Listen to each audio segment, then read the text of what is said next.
A part of what I am doing now by being interviewed by you is to tell my story.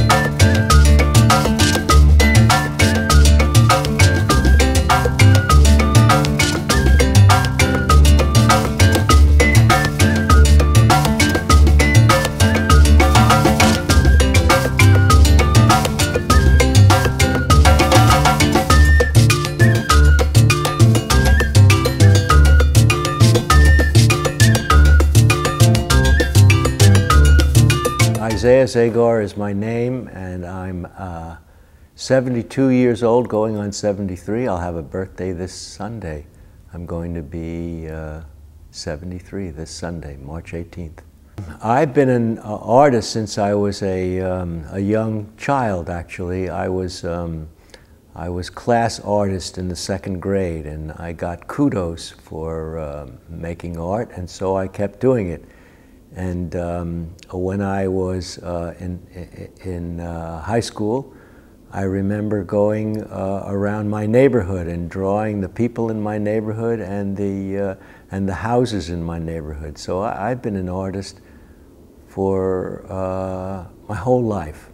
And there was a teacher who was an art history teacher also, who was very interested in found object art. And he gave us an assignment to go around the neighborhood. He asked us to search around in that debris and see if there was something of interest to us, and to use that to make a piece of art. And I essentially did in that assignment what I was to do in my Mosaic working life.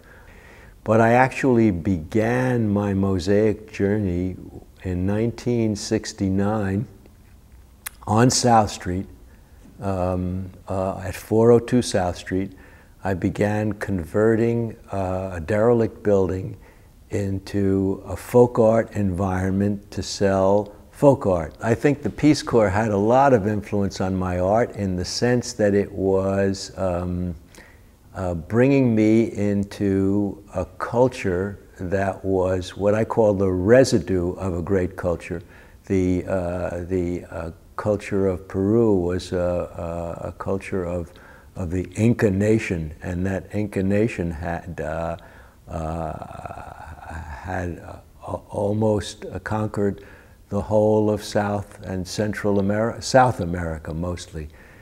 My wife and I had recently returned from Peru, where we were Peace Corps volunteers, and we had acquired a lot of folk art and crafts because we were involved with helping people who were artisans. And so we had a lot of merchandise, and we had no real way of making a living, and we rented a derelict building on South Street, but it was near a repertory theater, the Theater of the Living Arts on between 4th and 3rd on South Street. And we thought we could get clients from there and begin our business. And we were right. We were able to do that. My wife and I were introduced into a new world of art. And so you learn a whole different set of values of art. And that was enlightening to us and liberating to us. And we were able to build a business and to renovate a building and to make an art statement on South Street. And I began doing mosaics on a daily basis. I get inspiration from folk art environments.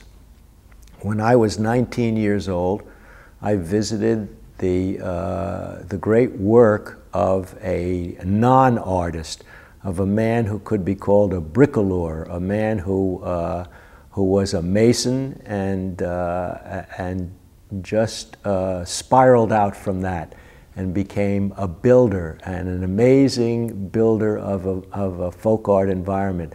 The person that we know most who has done something like that is a man named Simon Rodia of the famed Watts Towers in California.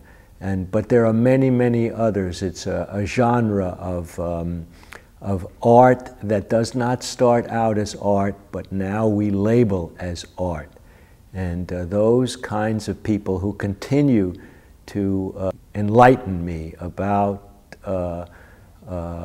what is called art. Well, Philadelphia's Magic Gardens is, in a sense, a trained artist's vision of a folk art environmental artists or non-artists